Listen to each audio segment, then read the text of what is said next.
Okay, so Dave, you wrote me an email, and the topic here has to do with a belief or maybe set of beliefs that you would like to get beyond. They limit you in some fashion. Yes. And I asked you in an email, what belief would you like to address? And what you wrote, I have other questions here, but the answer to that question was, I am worthless. I am not loved. I am hated. Okay, so we're going to go through that. Carrying that kind of thing around throughout your life can be expensive. Yes. Very And expensive. I guess you've recognized that already. Yes. Yes. Okay. But what we're going to do here, I think, is get a good start. This is the big, wide thing, the self-image issue that we've carried around for decades and decades and decades. Typically doesn't go away in moments. Okay. Yes. Well, possible, I guess, but we need to look at it realistically. We're going to get a good start here. You are very familiar with our advanced tools. Yes. So what I want to do is get you a really good start so that you can start launch you into those really good tools. You can go further and further and further and further with it. That's the idea. Right. Right. So to do that, I want to start with examining what's behind this I am worthless, I'm not loved, I'm hated kind of thing. We want to take that apart, do a little reframing along the way and so on. But we really got to look at the issue itself before we bring in unseen therapists. Okay. Okay. So, question here again, I will say the question was, what belief would you like to address? That's my question. Your response is, I am worthless. I am not loved. I am hated. Okay. So let me ask you, if I were to take a poll of everybody you know, have ever met, even people who know you really well and people who know you because you shop at their store kind of thing. If I take a poll, how many of those people do you think would say Dave is worthless? Not very many. Well, estimate. You mean percentage? Maybe 10, 20%. It's, and as I understand it, Gary, it's an illusion that I've created, those things that you mentioned, out of the way I was treated by my parents, peers, and siblings. Yeah, okay. But I want to get to that a little. Yes, yeah, sure. Understood. What I want to get to is many times people who have self-image issues, and almost everyone does to one shape, in one form or another. Right. Tends to generalize. Somebody doesn't like them, or they got the notion that they feel worthless from someplace, and they sort of generalize like, I am worthless in the eyes of everyone kind of thing. I am just generally worthless, and that's all there is to it. Worthless. Wherever I go, I'm worthless. Yes. And so the phrase that you use, I am worthless, suggests that. Mm-hmm. Now, you correct that if you will. That's true? Not true? What? Well, it's true in the sense that I feel that. Not academically, but I feel that because I feel ignored. I feel of no value to different people, and it's a matrix or illusion that I've created out of having grown up in a family that was bred in the Depression and et cetera, et cetera. Yeah. Okay. All right. Got it. But what I want to get to and really cement, if I can, but I don't want to be inaccurate either. We need to really nail this down a bit, but I don't want to impose it on you. I want to know what's really there within you. Okay. Okay. So, your barber, you get your hair cut sometimes, mm-hmm. And you have a barber. Yes. Okay. Does your barber hate you? No, just exactly the opposite. Oh, okay. So your barber really likes you. He loves you. He thinks you're a fun guy. What? Yes, he's a good friend, and he's now retired, so he cuts my hair in his home every 3 or 4 weeks. But we're good friends and share times together and so Okay. forth. All right. Well, to him, are you worthless? Oh, no, no, no way, no. Oh, okay. So you're not worthless across the board. You are worthless in certain specific areas or in the minds of certain people. Be more specific for me. Where Okay. are you worthless? Well, with my again, this is the illusion that I've extended and projected and created from the first 20 years of my life. But I feel worthless. I want to give a very specific example of this. Please, please. In my own family, I have two daughters, two wonderful daughters, three grandkids, and now a great grandson. So I taught juggling, the art of juggling, hands on in public schools and department stores and so forth. So, of course, Grandpa was anxious to have my grandkids, a boy and two girls, come into the class. They did. They participated over a 5-week period.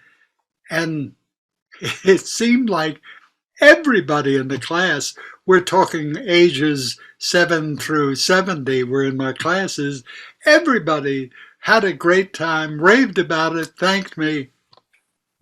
Zippo from the grandkids. No interest. They walked out without learning how to juggle at all.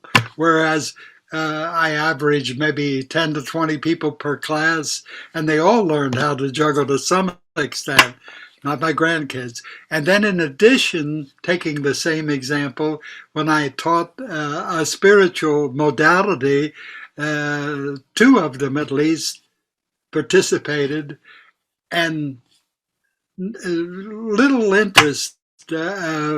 Never really thanked me, and they sort of drifted off like, that's Grandpa's stuff. And so this happened not only with my grandchildren, but happened with friends and so forth. It seems like as if people didn't know me, they got much more out of whatever I was sharing, teaching, so forth. Okay.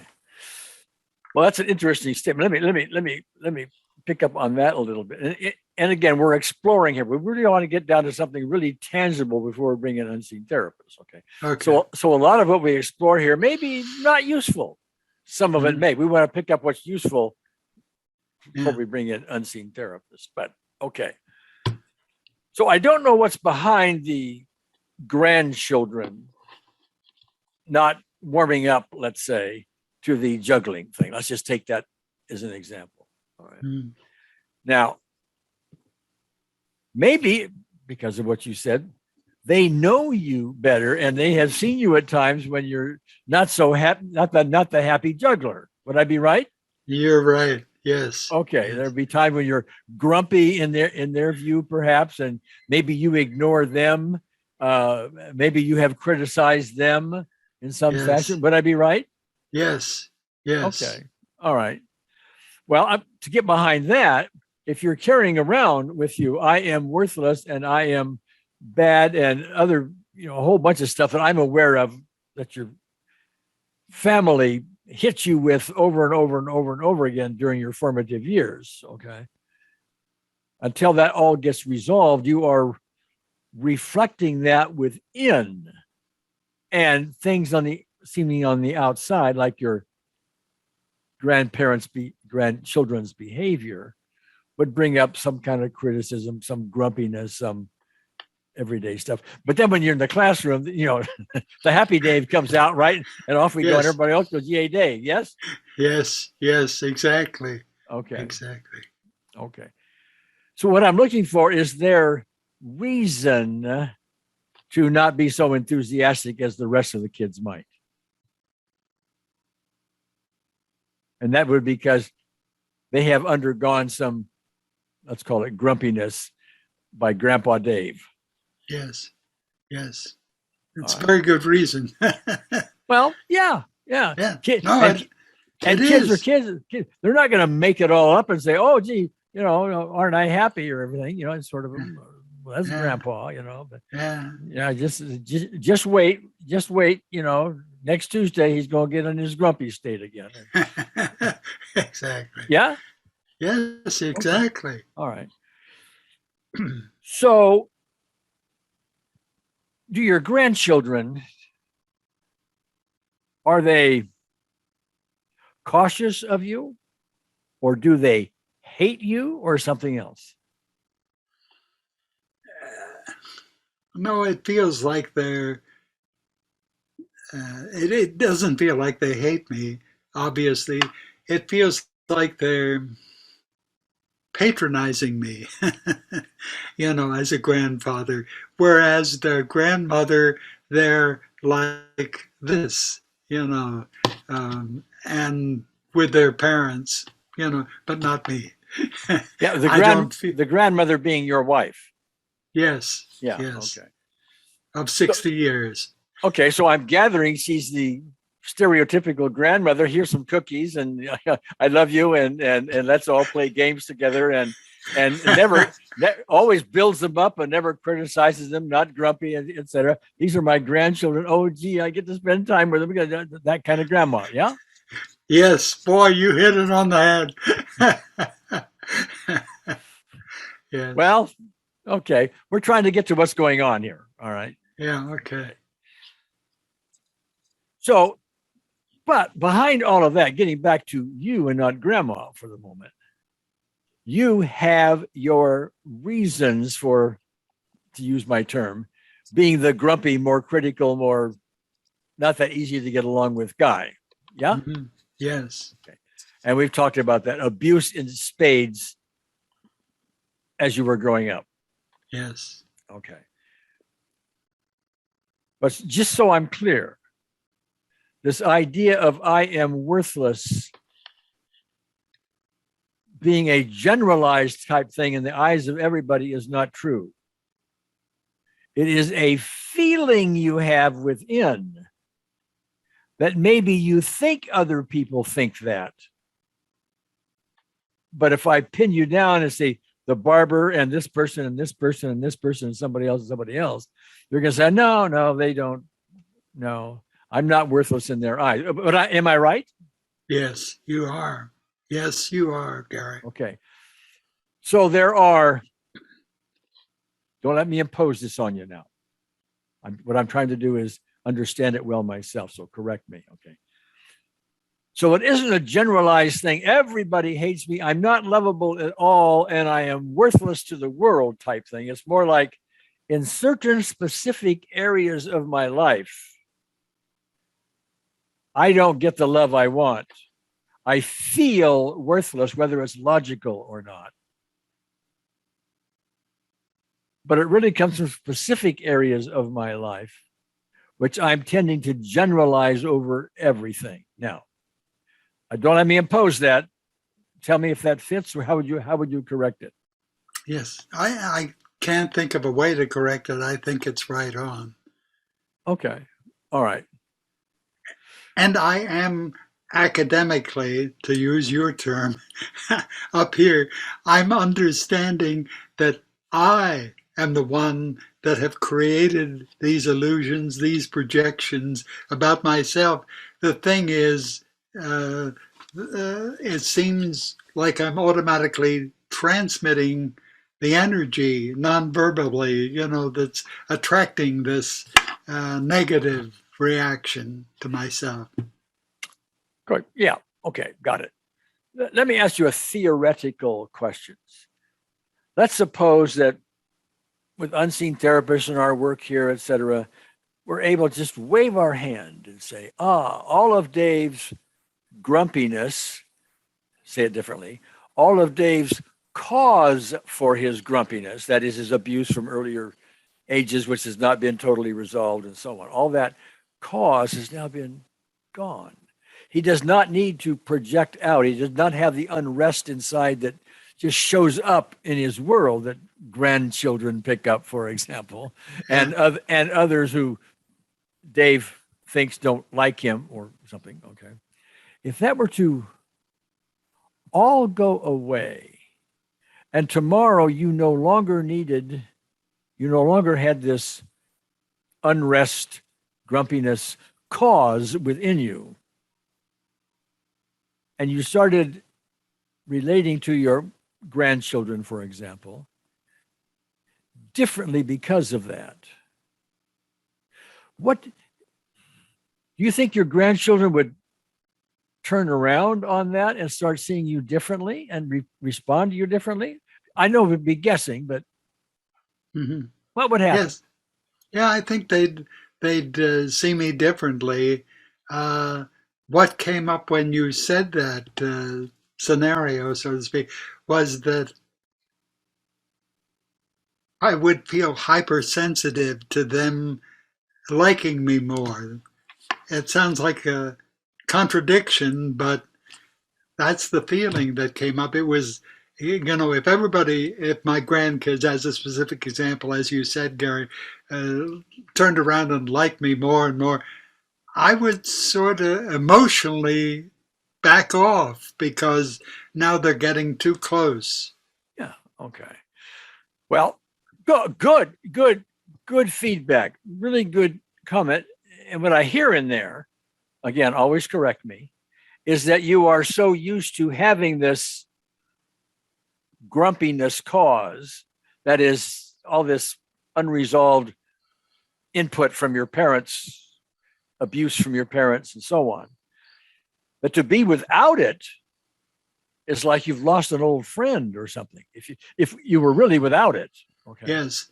And then what would move forward, center stage, would be more of my anger projected. Why would that be? If we resolved everything, if we resolved, wave the hand, resolved all that stuff. Okay. Because it would feel very tender, like I've been exposed completely, at some level. It would just feel very uncomfortable. And the way I would deal with that uncomfortableness is being angry, which has been my protective shield, over a lifetime, Well, okay, but all right, good, got it. So I understand. Angry, if you can tell me, at what? I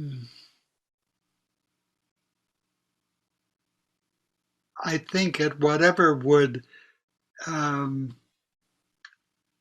remove my nakedness, exposure. In other words, it's a smokescreen. I'd get angry at somebody scratching their nose, because it'd be arm's length. It would keep me arm's length. Yeah. And not expose me to criticism, hurt, fear, so forth. So now I'm reflecting what I think you said, but it's coming in through my belief filters and everything else. So again, you got to correct me, all right? Okay. So we wave our hand, we remove all of this, but you still need a protective shield. And this is part of my speculation now. We need this protective shield because, number one, you're not really used to it. Maybe it feels good, but you're wary of it. You're leery of it. You're not trusting it yet. And if you really let yourself into love, be genuinely loved and accepted, somebody can take that away from you, and that's going to feel really bad. So you better protect yourself now, because you don't want to get there, because the bad feeling that's around the corner is really going to hit you. Now, how'd I do? Perfect. Perfect, because that's the way I've had to live my life growing up with my family is that as soon as something good happened and I felt good and felt happy, it was whammo, here it comes. I'm going to be, abused, criticized, hurt, and so forth. And one recent example is a lady who I was doing some training with. Um, she was saying to our daughters what a wonderful person I was and so forth. And my reaction was to hide from that and beat up on myself before I could be beaten up on. All right. Thank you, Dave. I can predict that most people watching this are hearing you and going, that's me. To some degree, that's me. Yes. I don't want to put myself out there. I pursue love. Yes, I do. Romantic love is great, and this kind of love, and love with a pet and everything else, but I can love my pet. I can love my pet dearly, but my pet's probably going to die before me. And then, okay. And I don't like that. And so I can have a lover or a spouse or something like that. And we're supposed to live happily ever after, but then it fades or they leave or something. And that pain, I'll do anything to avoid that pain. Yes. It makes me want to cry right now when you say that. And it reminds me of Milton Berle, who used to, when the audience would applaud, he would call for more applause and hold his arm out at the same time. Yeah. And that's a conflict we find as human beings. We find ourselves in. We are pursuing love. We would love to have love and be in love all the time. Yay, yay, yay. Wonderful.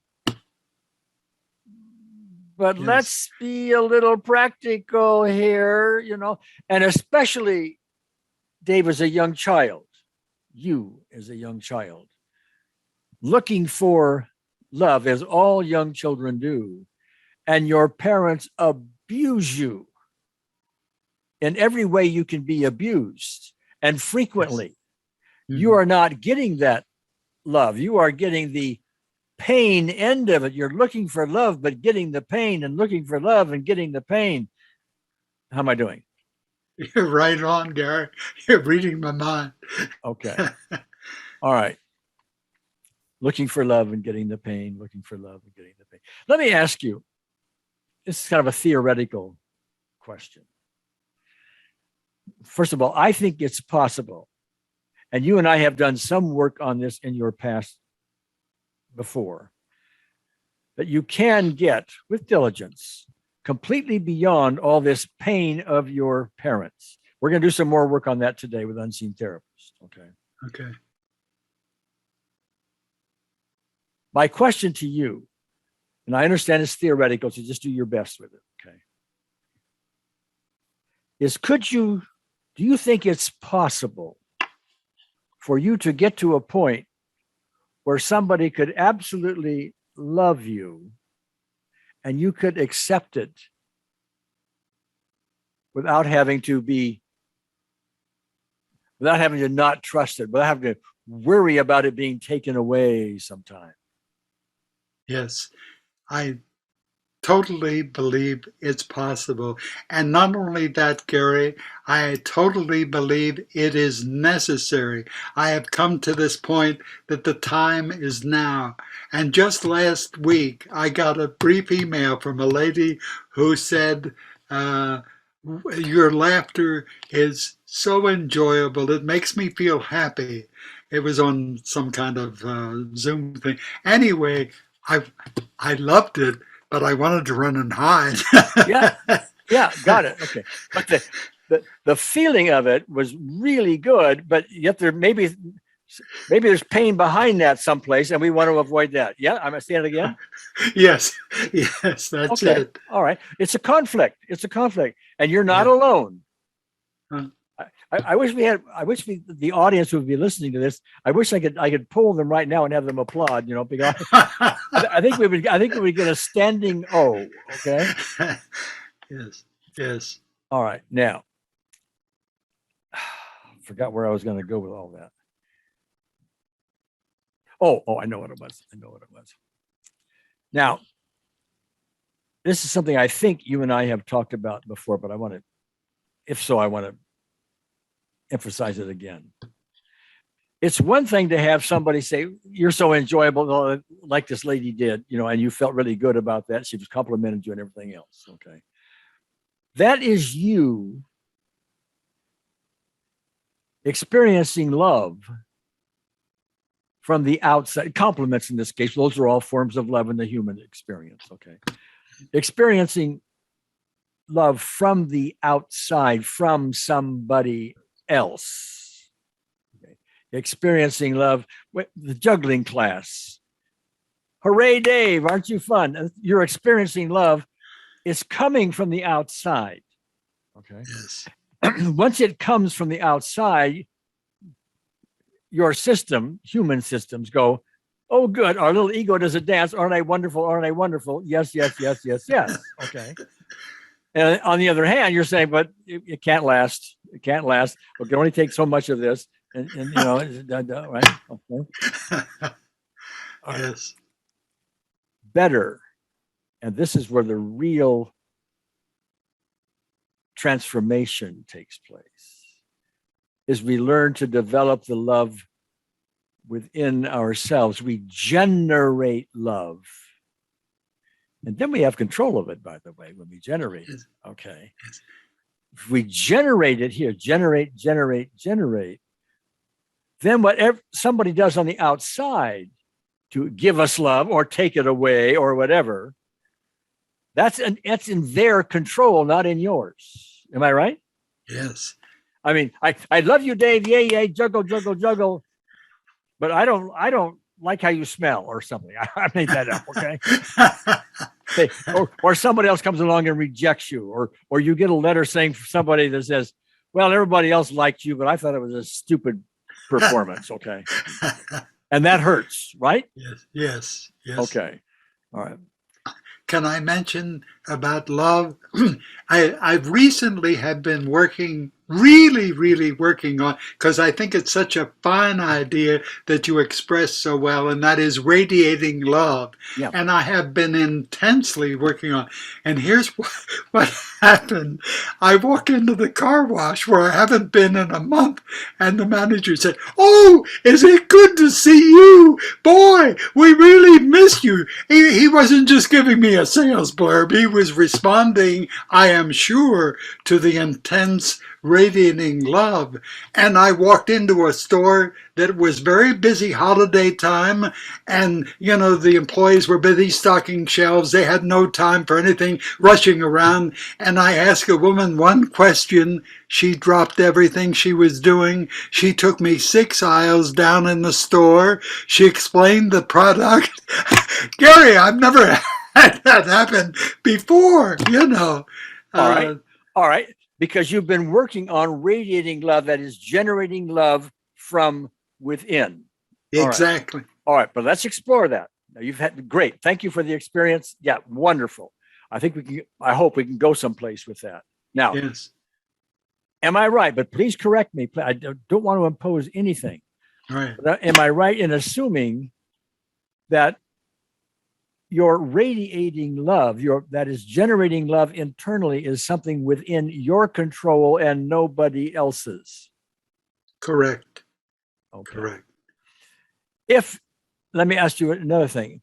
If you walked into the store and the lady who took you 6 aisles or whatever it was to help you out, if you were radiating love and she didn't pick up on that, and people do pick up on that, by the way, which is likely what happened here. Okay. Yes.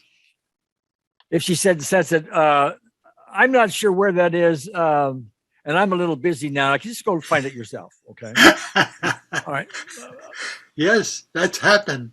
Okay. Well, previous to generating and radiating love, and somebody said that, do I guess correctly that you'd go, "Oh, I'm worthless. I'm not worth the time.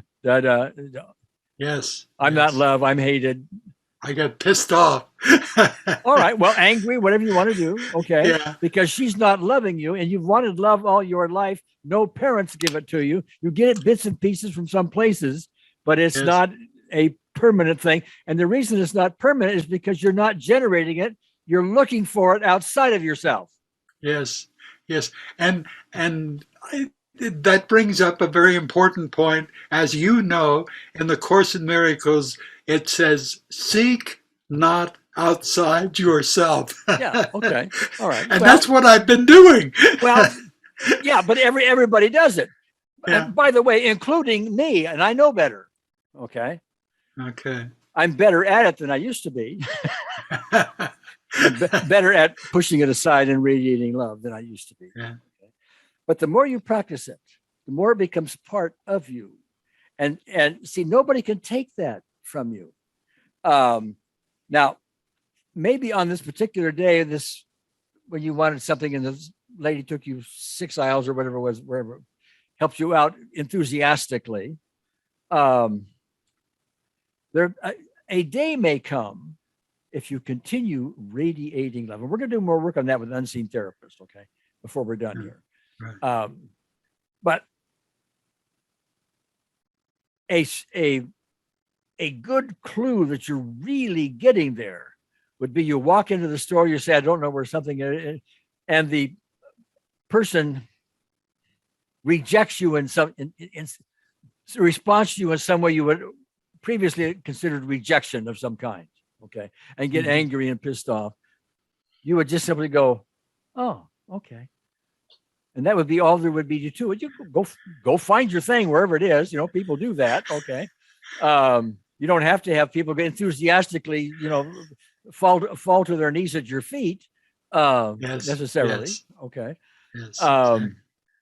But you get to a point where, well, okay, maybe she's having a bad day and maybe you would smile at her or something or pat her on the shoulder and go on, well, thank you. Go on your way, give her a little love for the moment because she needs it. Yes. She's looking for it outside herself, by the way. Yes. So is everybody else looking for it outside themselves? Everybody. See, you're looking for it from them. They're looking for it from you.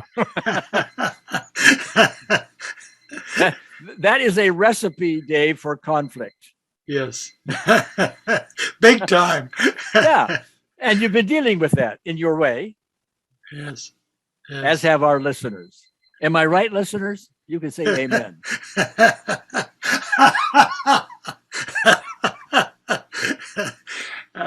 Yes. All right. Here's what I'd like to do. I'm already assuming that this I am worthless, I'm not loved, I am hated belief that we've already discussed, and we realize it's got pockets rather than a generalized thing. But that whole thing that you're looking for relief for which you're looking for outside yourself. Okay. We want to, I'm assuming before we ever did any of this reframing and all this talk we've been talking about, a lot of it is reframing all the stories and everything else, looking at it through a different set of glasses, generate it from within instead of getting it from without and things like that. Okay.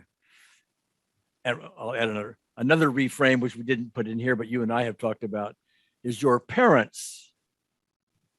There's a cause for their critical, abusive behavior.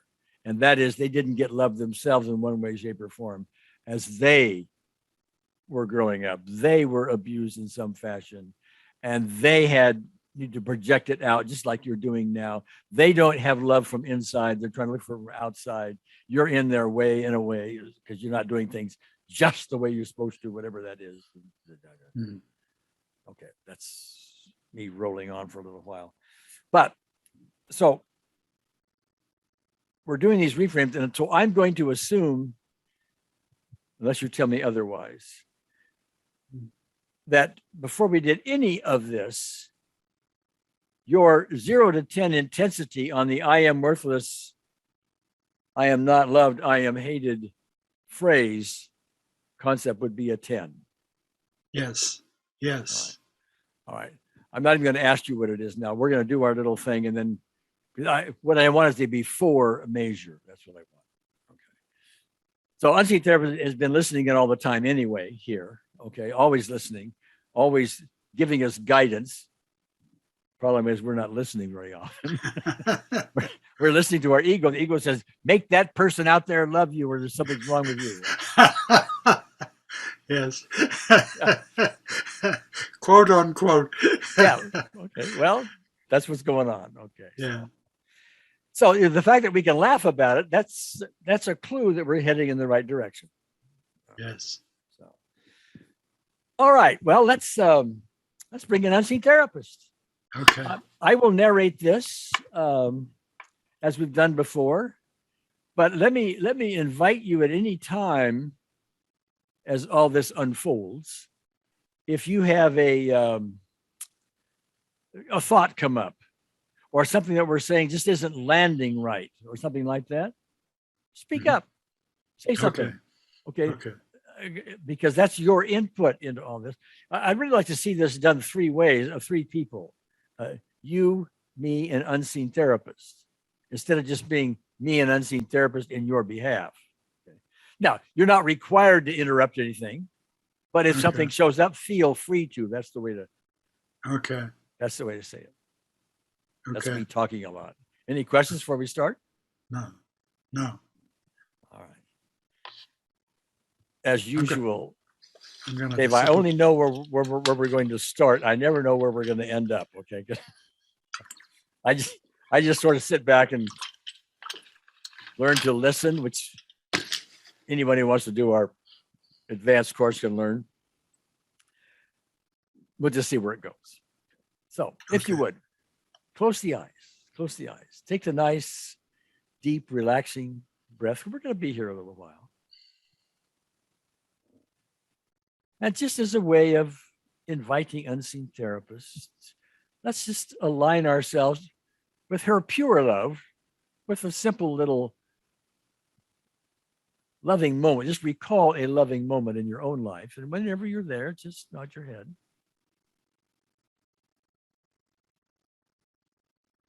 Okay, good. And just for those listening in, this recalling a loving moment is just a simple invitation. We are not, including me, at the ultimate spiritual love level of the unseen therapist. We don't have to be. We're just telling unseen therapists by recalling a loving moment. We're inviting you. We're going to give you a little something to work on. It may or may not be a specific event the way we're used to doing, more of a reframe thing here, I think, seeing things differently. So we're going to give this to you, unseen therapists. We're going to borrow your love. We're going to let you work on it, hand it back to us, and go from there. That's all that is. So let's go back. Now I'm getting another notion. Let's imagine, Dave, sitting in a palace of possibilities, a big, grand palace where everything is possible, including every room you might want to go to into this palace, would be filled with love, unconditional love, internal love, not love you're getting from the outside. You walk into one of these rooms and there's nothing but just love that comes from within. You radiate love. This is what happens in this room. These are all radiating love rooms.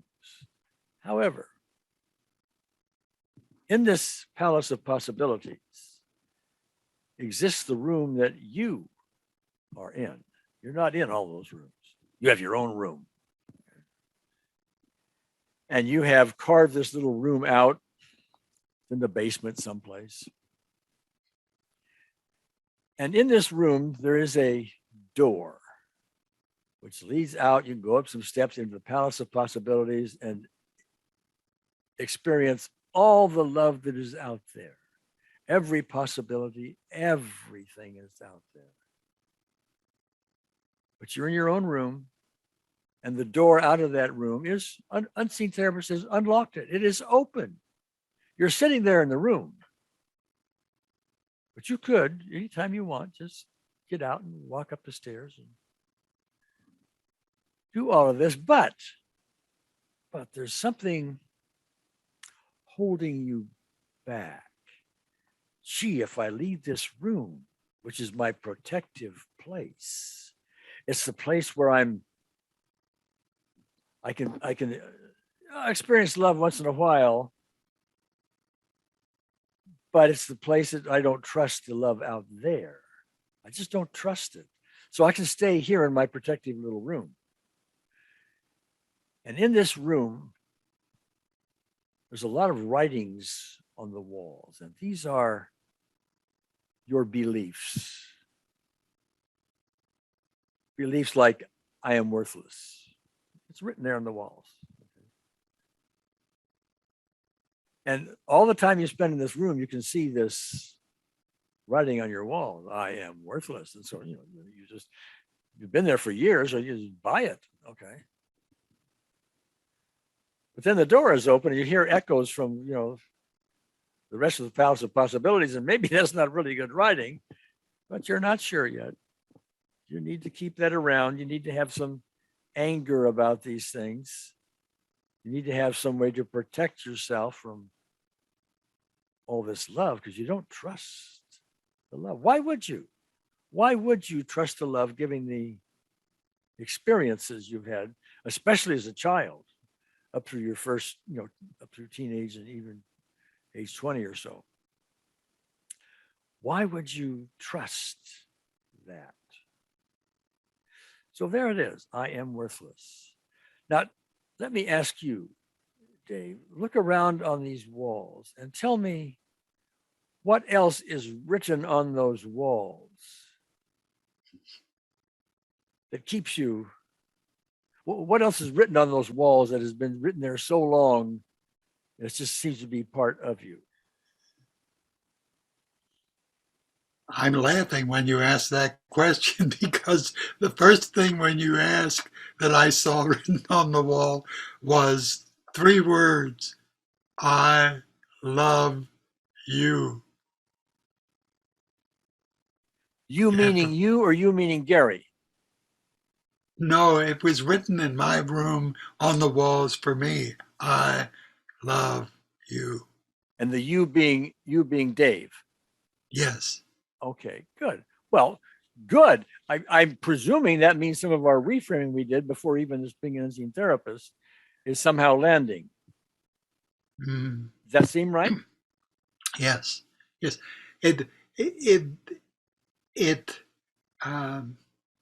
Keeping that phrase on the wall that you first mentioned, I am worthless, is key to keeping me playing the role of victim. Yeah. Which is past, but I'm still reacting that way. Yeah. Okay. All right. Well, thank you for that input because that just nudges me in a little different direction than I thought we were going. This is good. This is good. So now you're sitting in the room, and while there may be many things written on the walls, everybody has stuff written on their walls. I'm not good enough, for example, for some people listening in. I'm not lovable for somebody else. Maybe both. I don't count. There's something wrong with me, and on and on and on goes the list that so many people have that they developed, internalized over their years and still kicking around unresolved. But there you are with your versions of all these things, including now, I love you. And maybe say, I love you, Dave. Would that work? What would I say? What? The last sentence? I love you, Dave. I love you, Dave. Yes. Okay. All right. Now, there you are, sitting in this room. The door is open. It's in the basement. You can climb up those stairs and all these other rooms with all this unconditional love that you resist because how can I let that in? Because it might be taken away from me. That's too much good joy and everything else to let in, because the pain behind that, oh my God, is that ever bad? Okay. I want to go back to my original room. Yes. Go ahead. You said about coming up the stairs from the basement. That was a trigger because the best friend I had was when I was 8 years old. The best friend I've ever had was a janitor in my dad's store. His first name was Brookie. And right after he made me a wooden airplane, and he often did things like that. He was in his 70s, I was 8, and he was always making things and playing with me, in off moments in the store. And this one day, he made a wooden airplane and, made it fly, so to speak, by hand. And he said, "Now you better go up the stairs and go outside. I've got to pour some chemicals." And I went up the stairs. And when I got to the backyard, I heard a big bang. But I shut it off. I couldn't hear it because some part of me knew what happened. And what happened was he took his cigar and put it down. It was a lit cigar as he poured the chemicals for the high school chemistry class. And it exploded. It killed him. It destroyed the store from the first floor. It destroyed our apartment upstairs. And the only thing we had left, a family of 5, were the clothes on our back. Nothing else, because my dad was underinsured. But most important, I lost Brookie. He was gone, gone. And I still have trouble with that. Anyway. Well, I picked a great metaphor, didn't I? Yeah. Yes. Yes. I'm not sure where to go with that, but my guess is that was picked. I was nudged in that direction for a reason. Okay. Mm-hmm. And so what I'm hearing for a reason is you don't ever want to get close to somebody like Brookie. You don't ever want to have that kind of friend, because look what can happen. Yes. I see the tears now. Yes. Okay. And that's expensive. Yes. That's expensive. Now, if I hear it right, what you really got from Brookie was some, let me call it an island of love within all this criticism and abuse from your parents. Here was a place you could go, which was love from the outside, perhaps. Yes, that's Brookie. Okay. Love from the outside, but love that you would feel, love where you would feel accepted, wanted. And so I'm correct? Yes, correct. All right. And then that got taken away. Now, let's go back to this. Let's go back to Brookie for the moment. All right. What you are getting there as a young Dave is love from the outside, Brookie. Yes? Yes. Yes. At that age, you are too young, I'm supposing. You are too young to really understand the idea about radiating love and getting love from the inside. You are getting love from the outside. You are getting criticism and abuse from the outside elsewhere. So you're used to getting everything from the outside. Yes. Spend a few moments now and tell me, I want you to tell me what happens. Go back there, but focus not on the explosion and the disaster of all of that, but rather on the feelings that you would get out from the outside, from Brookie. All right. Get those feelings and see, I'm expecting resistance here, but you tell me when you go through this, okay? But see if you can, go ahead. He the feeling I had was he really cared for me very deeply, and he was very gentle and very kind and loving and very interested in me, like nobody else in the world, in my world. Yes. And and and I was a sure thing. And I could go to Brookie and say, "Hey, my airplane that you made broke." He would immediately stop everything and fix the airplane or whatever, you know. Okay. And that was not available anywhere in my Yes. world. Yes. Yeah. And in a way, that's how it is now. There are other sources of love, like Brookie. Okay. You may not know where they are, but for the moment, but there are other sources out there. I would be one of them, by the way, at least I would hope. Okay. But there are Uh-huh. other sources of love for you, but you're being very selective, not letting them in or letting them in selectively, always worrying about when's the explosion going to happen? When is it going to get taken away? Yes, When is this person going to die or somehow or other not like me anymore for some unknown reason at the moment? Okay. yes. When am I going to be rejected? I can't get too far into this because the pain on the other end. Okay, now I'm going to shift a little bit. I got another little, go ahead. Okay. There's a piece of this that I feel I have to share, but I think it's going to have to be cut out because of the nature of it. But it's very related to Brookie and the basement. All right. Now, Well, do you okay. want me Just to avoid that, or no. I want you to go on to it, but I want people listening in to know that because of its possibly personal nature, I may cut that part out. Okay. okay? So go ahead. All right. Got that. I'll cut that part out, and we are now resuming. Okay. I may allude back to it, but in ways where we will Okay. maintain privacy and so on. Okay. Okay, so I understand that now, and you were using this overwhelming need,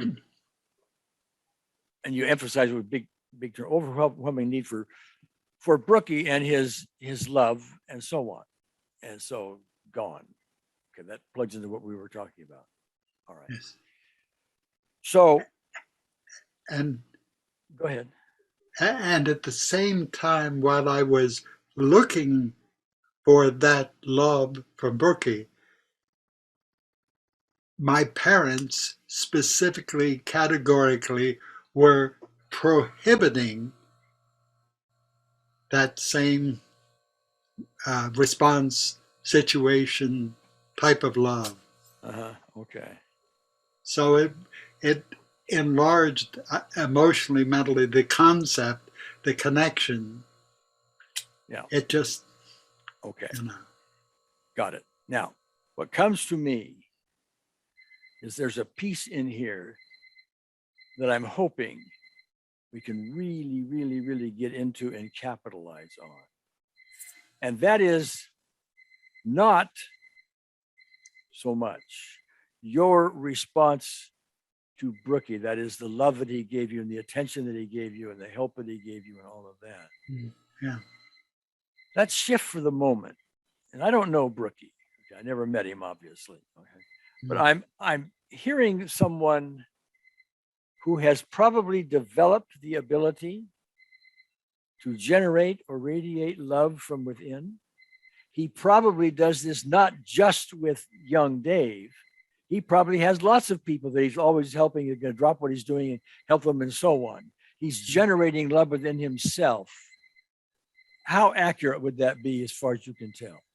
Yeah, it's very accurate because on the other side of the same coin with Brookie, his wife gave him such a hard time, hated him, you know. And but you're right, Brookie was that way, I think, with everybody. Very loving, kind, patient. Now, what's interesting, I don't know the whole story here, but you were saying kind, patient, and so he must have had a lot of friends and a lot of Daves out there who really Yep. really reveled in Brookie's presence. Yes. Yes, but I didn't see any of that. I only saw his love for 8-year-old Dave, Yeah, okay. All right. which was so precious, you Yes. know. Okay. Now, you're also telling me that his wife didn't like him or something like that. Okay. Yeah. But here is Brookie living with a woman who apparently is criticizing, ridiculing, not liking him, and not giving him love. Let's put it that way. Okay. Hmm. Yet able to move right by that, apparently, and be a great friend to Dave and all the other Daves and other people that he was wanting to help in this world. Hmm. So here is someone, at least as portrayed,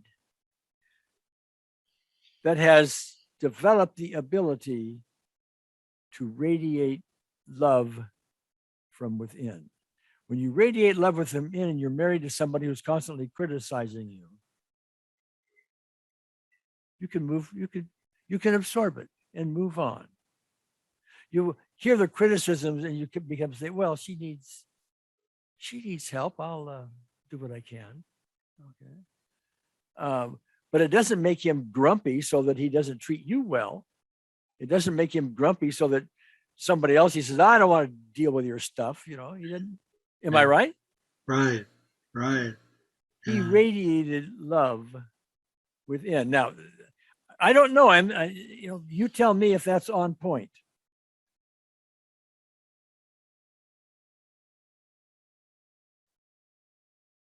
Yes, you're right on point.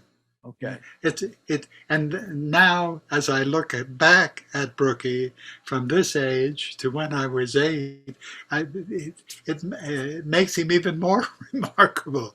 You know, I wish I would be able to do the very thing that he did almost in a very natural, easy kind of a way. He did, he didn't have to work at it. He just lived it.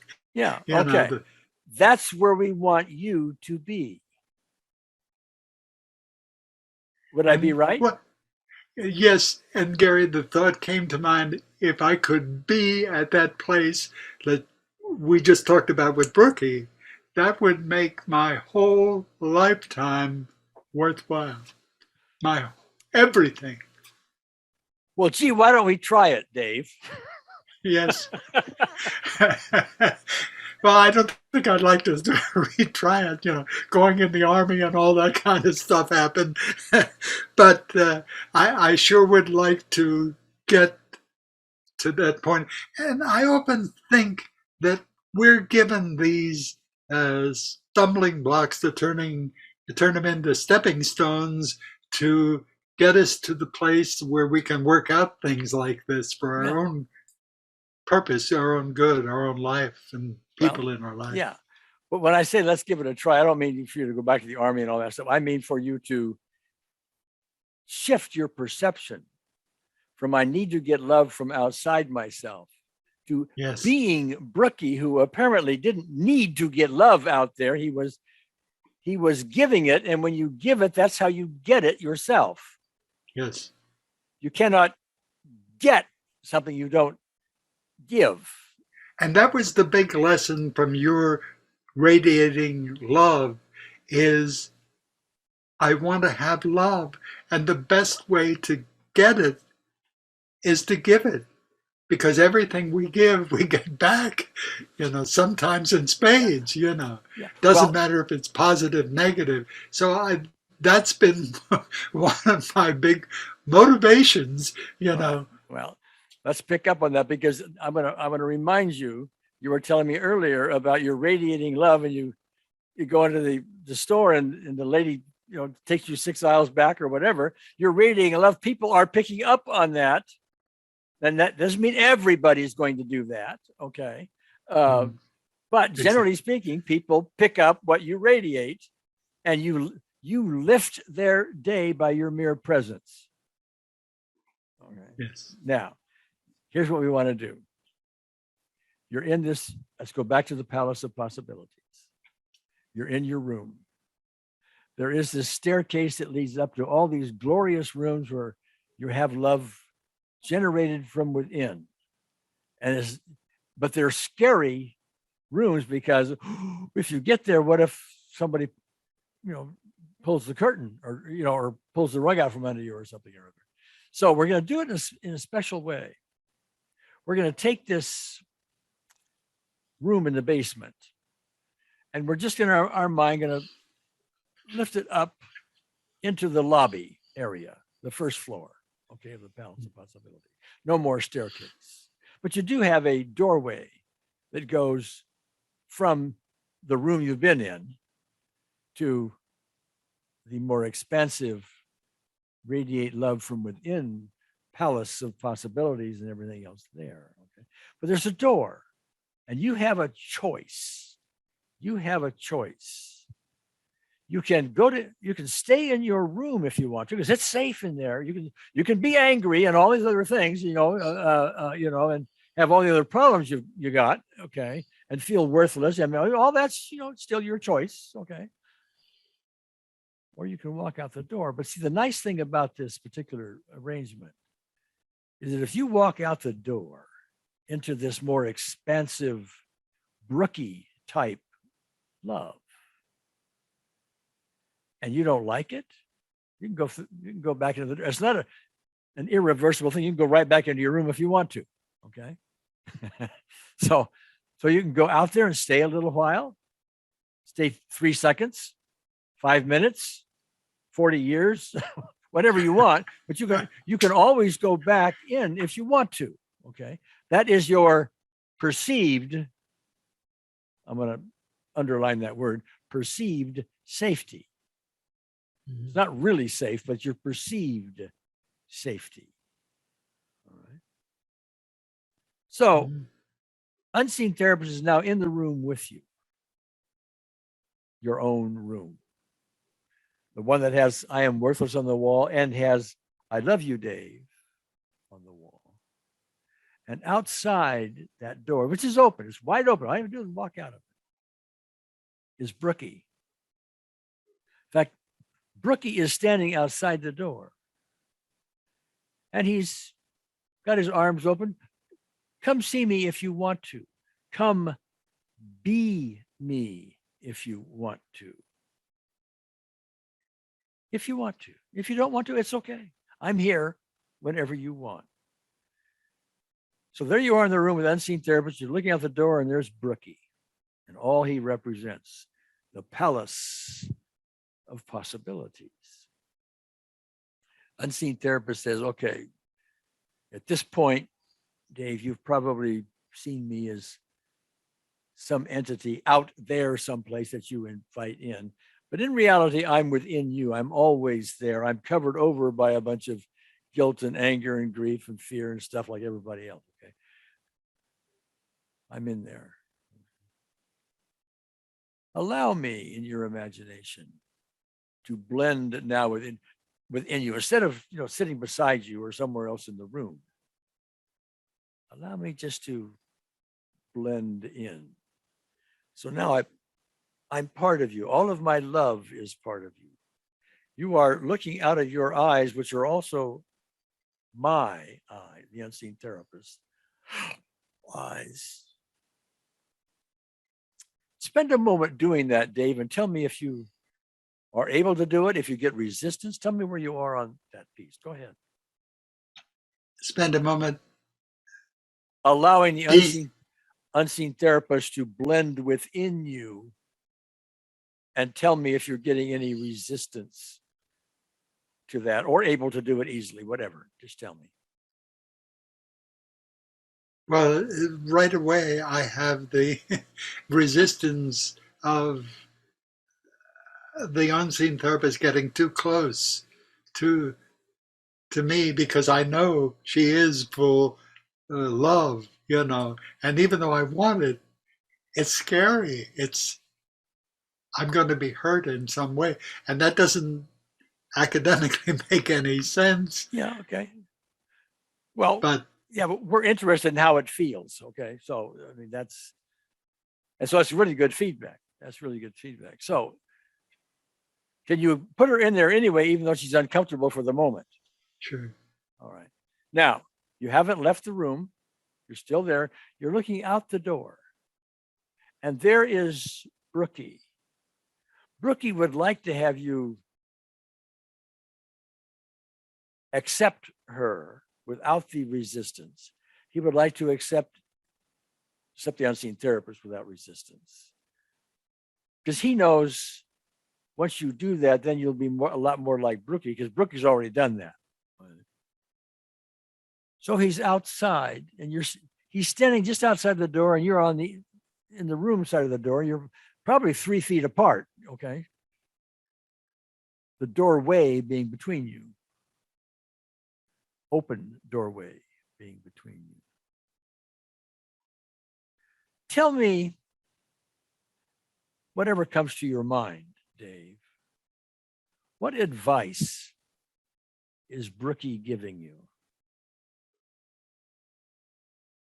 Well, Rookie's saying, it's okay, Dave. You're safe. You can come out.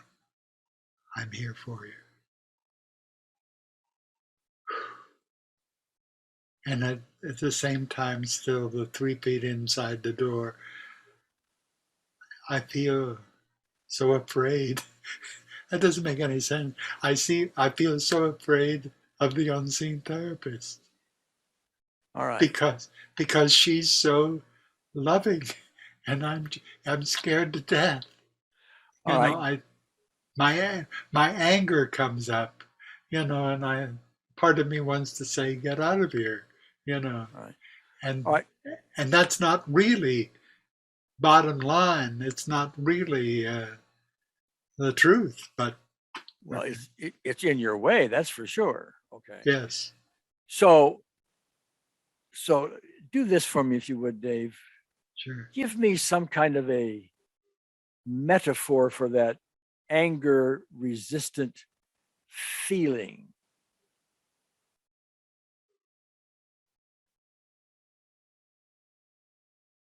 It was a brick wall that I built when I was 14. I literally had no idea what I was doing, but after I had been totally blown away, betrayed, hurt, whatever, by my four best friends, or at least that night in my bedroom at 10 o'clock at night in the apartment above the store, I built brick by brick by brick a wall within myself. And I could see it and I could feel it, the purpose of which was to protect me from ever being hurt or exposed like that again. Yeah. Ever. Okay. So it's that brick wall, and thank you for that. It was really good, Dave.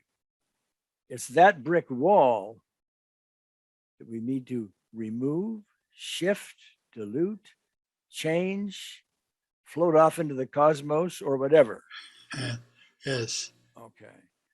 So there we have this brick wall. All right. Now, we're going to give this brick wall to unseen therapists, which you can imagine being within you as well as without you, outside of you someplace. You can be both places easily enough. Okay. Mm-hmm. And let's imagine her out in the room someplace, as well as within you, but she's in the room, and she's represented by just a ball of floating golden light, understanding light, loving light. She doesn't have any walls surrounding it. It's just a bunch of light. You can move your hand right through it, no walls or anything like that. And if you move your hand right through it, it really feels good. That's all nothing but love. Okay. But there she is. And now we have our brick wall. The brick wall that says, I can't go through this door, Brookie, because I have to leave the wall behind, or this wall is in the way. I can't really do it. The wall is my protection. I can hear Brookie saying, it's not your protection, Dave. It's your key. It's your key to the bliss you really deserve finally. It needs not be there anymore. It is a fiction that you have developed for your own protection. But that's what he's saying. It may or may not land yet with you. But what we're going to do is we're now going to give this wall, float it over to the unseen therapist. Into the ball of light it goes. You can watch it go into the ball of light. In fact, it's going to be in two places. It's going to be right there in front of the door, keeping you from going outside that door. And a replica of it, exact replica, is being given to the unseen therapist. So whatever happens with an unseen therapist also happens to the brick wall in front of the door.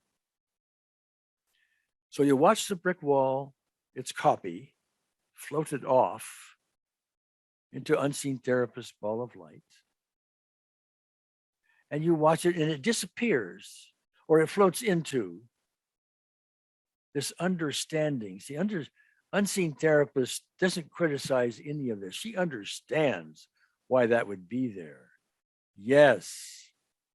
She also understands that it's in your way. It's a fiction. It's an 8-year-old or a youngster old creation that you did to protect yourself at the time. She understands that. So you're watching the wall within her, and there it is. There it is. And the bricks in the wall, well, the mortar between the bricks seems to be disintegrating some. Doesn't really need to be there. Slowly disintegrates. And the bricks themselves then are not held together anymore by this mortar, this cement. And they start to crumble. And as they crumble, they start to turn into sawdust. Little bits, or I should say sand in this case. Bricks turn into really small little pieces of sand. And the sand then occupies a, what do they call that? Where the sand is in a time thing and it flows from the top to the bottom. What is that?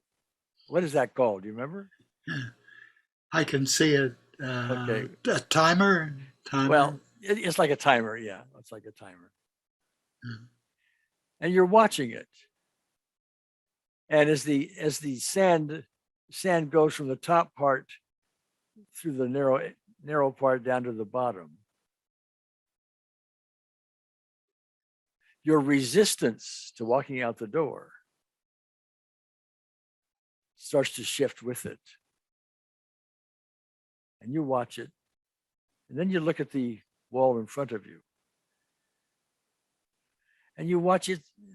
The timer thing is there as well instead of the brick wall. And you're watching it. And you're watching it. And Brookie then says, this will go on. The timer will go on. The hourglass, it's called. The hourglass will go on until you're ready for it to go all the sand from all the top to all the bottom.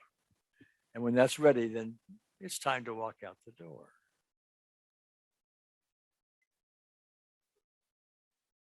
So let's spend a little more time in your own imagination with this. Okay?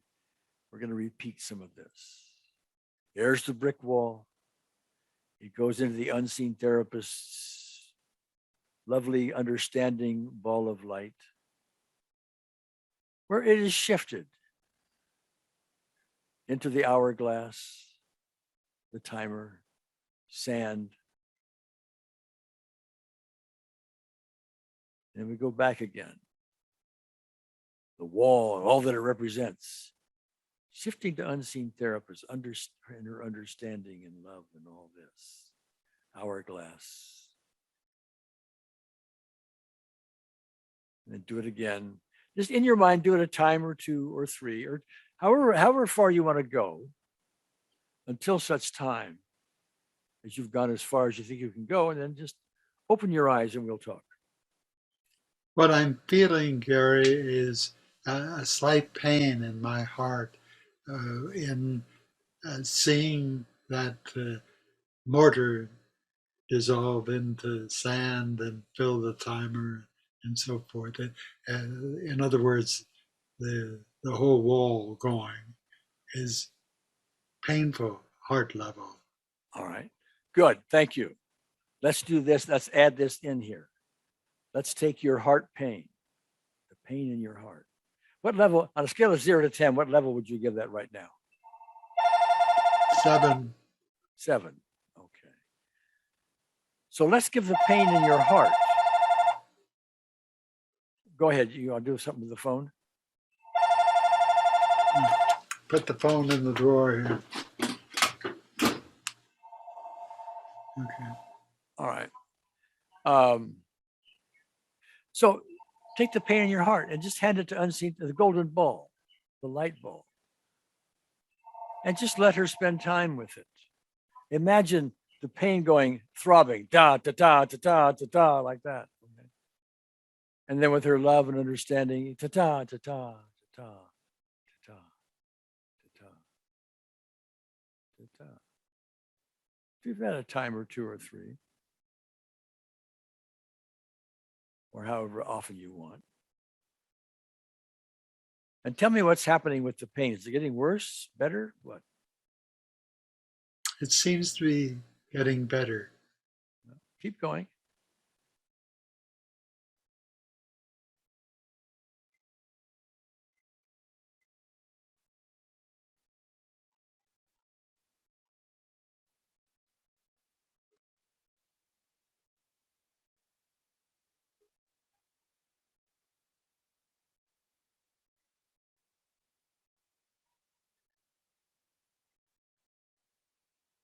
The unseen therapist at one point said, I'm making it better, the pain in your heart, gently releasing it. And it seems now to be at a level of 2 or 1, the pain. Okay. Well, all right. While that's going on, look out the door now. There's Brookie. Do you see the wall or not?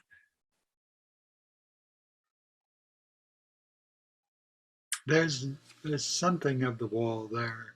Yeah. It's not as solid or clear or sharp as it was before, but it's sort of like a haze of the brick wall.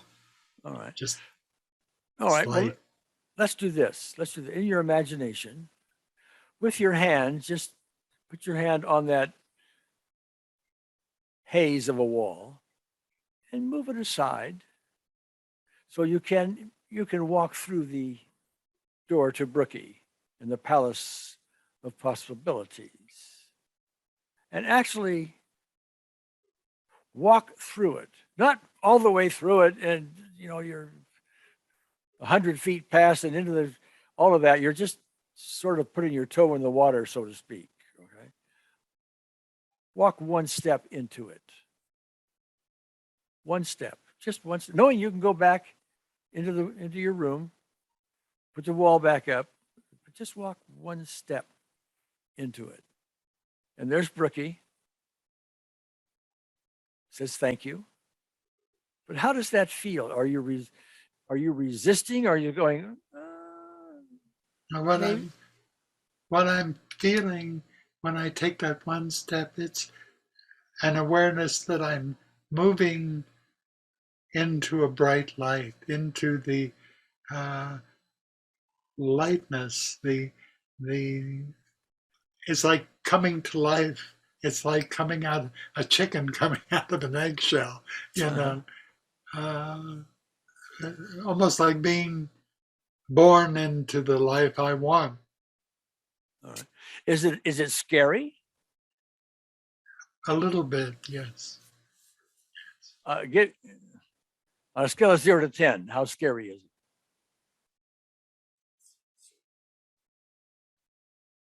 Maybe 4 or 5. Okay. Well, just stay there for a little while. Just only one step. That's it. You can always go back in. Your perceived safety is behind you back through the door. Okay. Yeah. But just stay there.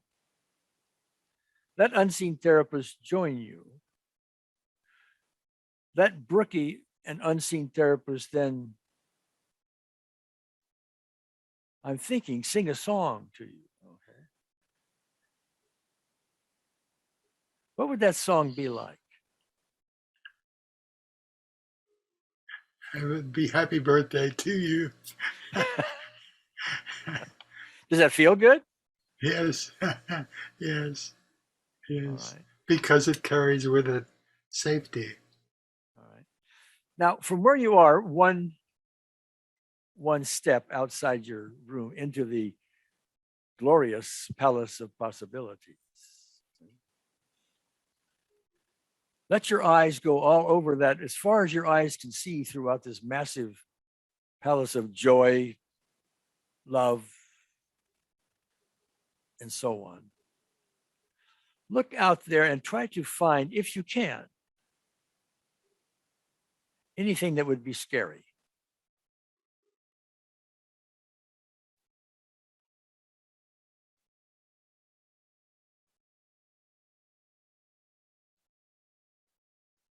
A witch with a crooked nose at a distance and some cobwebs and uh,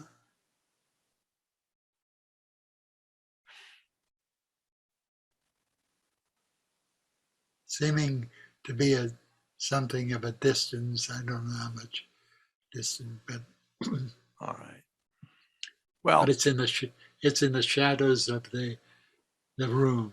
You know well, the possibility. yeah, those would be your manufacture, obviously. Yes. Yes. Yes.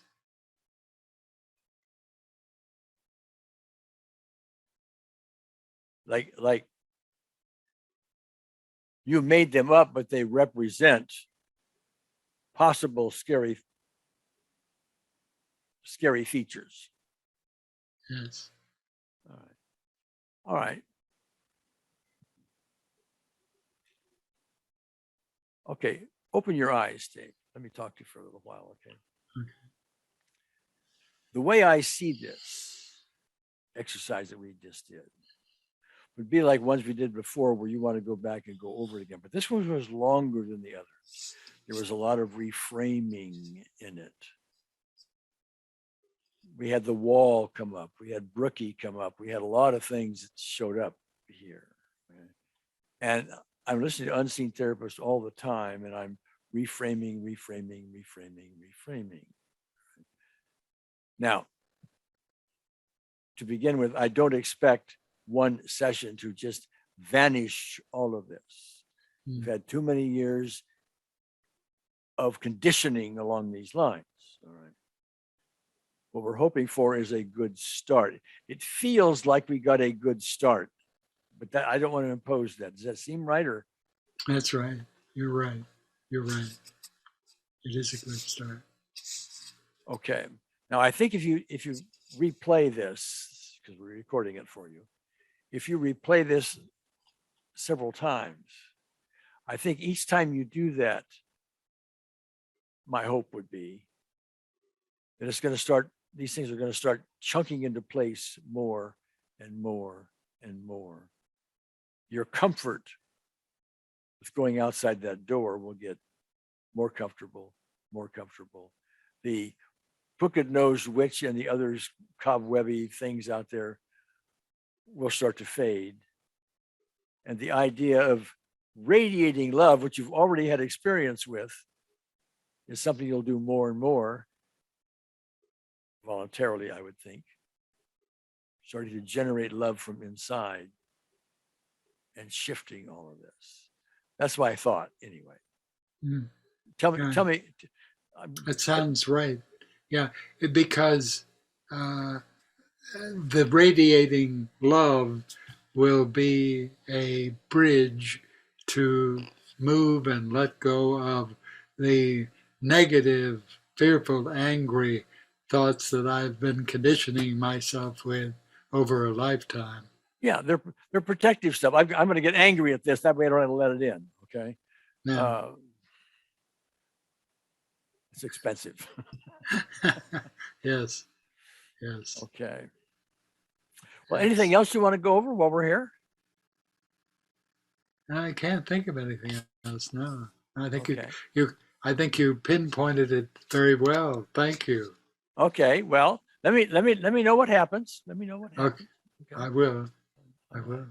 And for those listening in, if you want to rerun this several times, like I said to Dave, please do. Please do. If you want to replay parts of it because that fits you better than other parts, do that as well.